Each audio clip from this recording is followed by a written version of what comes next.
അപ്പോൾ ഈ മർക്കസ് ഈ വഖഫുമായി ബന്ധപ്പെട്ട വിഷയം അല്പം സങ്കീർണമാണ് അല്ലെ? പഴയ നിയമം വെച്ചിട്ടാണ് ചൂണ്ടിക്കാണിക്കുന്ന ഭൂമി വഖഫിന്റേതാണ് എന്ന് പറയുന്നത് എങ്ങനെ നടക്കും?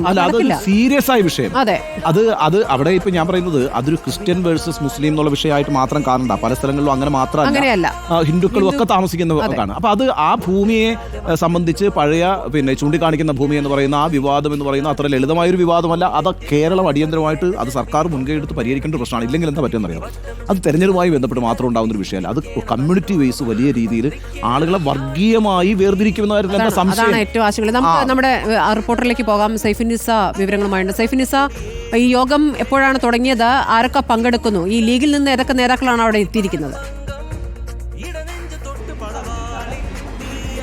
Good afternoon editorial team. Varapuzha അതിരൂപത ആസ്ഥാനത്താണ് ഞാനിപ്പോൾ ഉള്ളത്. 3 മണിയോട് കൂടിയാണ് ലീഗ് നേതാക്കൾ വരാപ്പുഴ അതിരൂപത ആസ്ഥാനത്ത് എത്തിയത്. വരാപ്പുഴ രൂപതയുടെ കീഴിലുള്ള എല്ലാ ബിഷപ്പുമാരും രൂപത ആസ്ഥാനത്ത് എത്തിയിട്ടുണ്ട്. 3 മണിയോട് കൂടിയാണ് മുസ്ലിം ലീഗ് നേതാവ് പാണക്കാട് സാദിഖ് അലി ശിഹാബ് തങ്ങളും, അധ്യക്ഷൻ പാണക്കാട് സാദിഖ് അലി ശിഹാബ് തങ്ങളും, ഒപ്പം തന്നെ കുഞ്ഞാലിക്കുട്ടിയും, ഒപ്പം തന്നെ അഭിഭാഷകനും ലീഗ് നേതാവുമായ അഡ്വക്കേറ്റ് മുഹമ്മദ് ഷായും വരാപ്പുഴ അതിരൂപത ആസ്ഥാനത്തേക്ക് എത്തിയത്.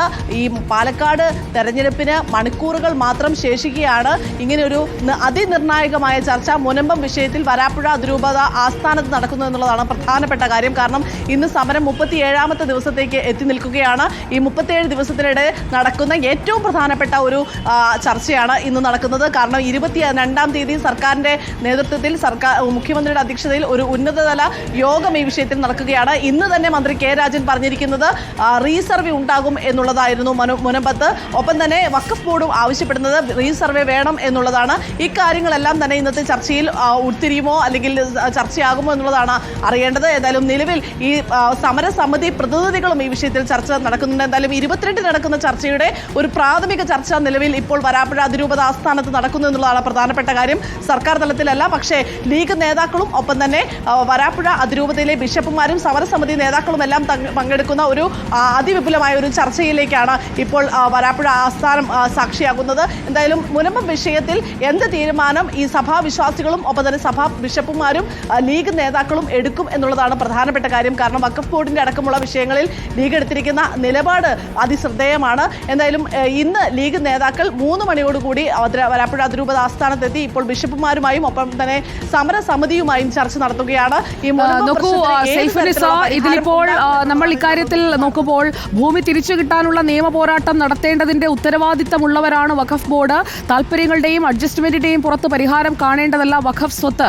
അതാണ് SYS സംസ്ഥാന സെക്രട്ടറി മുസ്തഫ മുണ്ടുപാറ സമസ്തയുടെ മുഖപത്രത്തിൽ എഴുതിയിരിക്കുന്ന ലേഖനത്തിൽ പറയുന്നത്. അപ്പോൾ ലീഗിനുള്ളിൽ തന്നെ ലീഗിന്റെ നിലപാട് എന്ന് പറയുന്നത് ലീഗിനുള്ളിൽ തന്നെ സമസ്ത മുഖപത്രം അതിലെ ഒരു വിഭാഗം നേതാക്കൾ പരസ്യമായ നിലപാടെടുക്കുന്ന ഒരു സാഹചര്യത്തിലാണ് ഇപ്പോൾ അതിരൂപത ആസ്ഥാനത്തേക്ക് ഇപ്പോൾ ലീഗ് നേതാക്കൾ എത്തിയിരിക്കുന്നത്. SKSSFന്റെ ആദർശ സമ്മേളനത്തിൽ വഖഫ് ഭൂമി തന്നെയാണ് മുനമ്പത്തേത് എന്ന് മുഷാവറ അംഗം ഉമർ ഫൈസി മുക്കം പറയുന്നു.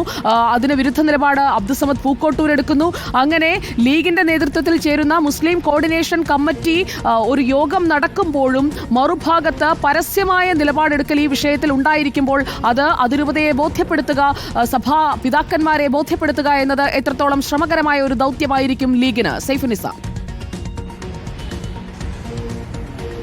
തീർച്ചയായും സുജയ്, അത് തന്നെയാണ് വളരെ പ്രധാനപ്പെട്ട കാര്യം. കാരണം ഈ ലീഗിന്റെ ഒരു നിലപാട് എന്താണ് എന്നുള്ളത് ഇന്നത്തെ ചർച്ചയിൽ ലീഗ് നേതാക്കൾ, പ്രത്യേകിച്ച് പാണക്കാട് സാദിഖ് അലി ശിഹാബ് തങ്ങൾ തന്നെ വിശദീകരിക്കേണ്ടി വരും. കാരണം നിയമവശങ്ങൾ ഉൾപ്പെടുത്തി, അതായത് നേരത്തെ ഞാൻ പറഞ്ഞ ലീഗ് നേതാവ് മുഹമ്മദ് ഷാ അടക്കം, അഡ്വക്കേറ്റ് മുഹമ്മദ് ഷാ അടക്കം ഈ യോഗത്തിൽ പങ്കെടുക്കുന്നുണ്ട്. അതുകൊണ്ട് നിയമവശങ്ങൾ വിശദീകരിച്ചുകൊണ്ടുള്ള ഒരു ചർച്ചയാണ് ഇപ്പോൾ സഭാ ആസ്ഥാനത്ത് നടക്കുന്നത് എന്നുള്ളതാണ് പ്രധാനപ്പെട്ട കാര്യം. കാരണം 22-ന് ചർച്ച നടക്കുമ്പോൾ, 22-ന് ഉന്നതതല യോഗം നടക്കുമ്പോൾ ലീഗിന്റെ നിലപാട് കൂടി വിഷയത്തിൽ ചർച്ചയാകും എന്നുള്ളത് പ്രധാനപ്പെട്ട കാര്യമാണ്. ഇതിൽ ലത്തീൻ സഭ എടുക്കുന്ന നിലപാടും വളരെ പ്രധാനം തന്നെയാണ്. സൈഫുന്നിസ, വിഷയത്തെ ചൊല്ലി മതസൗഹാർദ്ദം തകർക്കും വിധത്തിലുള്ള ഇടപെടലുകൾ നടക്കുന്നുണ്ട് എന്ന് പറഞ്ഞത് ലത്തീൻ സഭ archbishop doctor Thomas G Netto ആണ്.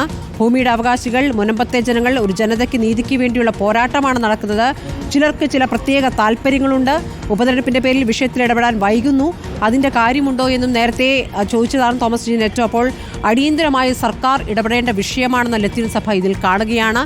ഈ ചർച്ച സമാധാനപരമായി പര്യവസാനിക്കട്ടെ, ഇതിൽ വർഗീയത കലർത്താനുള്ള ശ്രമങ്ങൾ വിലപ്പോകാതിരിക്കട്ടെ എന്നാണ് നമ്മൾ ഈ ഘട്ടത്തിൽ പ്രതീക്ഷിക്കേണ്ടത്. കാരണം തെരഞ്ഞെടുപ്പിന്റെ മണിക്കൂറുകൾ ബാക്കി നിൽക്കുന്ന സമയമാണ്. ഏതായാലും ഈ കൂടിക്കാഴ്ചയ്ക്ക് ശേഷം നേതാക്കൾ മാധ്യമങ്ങളെ കാണുമല്ലോ. ആ ഘട്ടത്തിൽ വീണ്ടും നമുക്ക് ഈ വാർത്തയിലേക്ക് വരാമെന്ന്.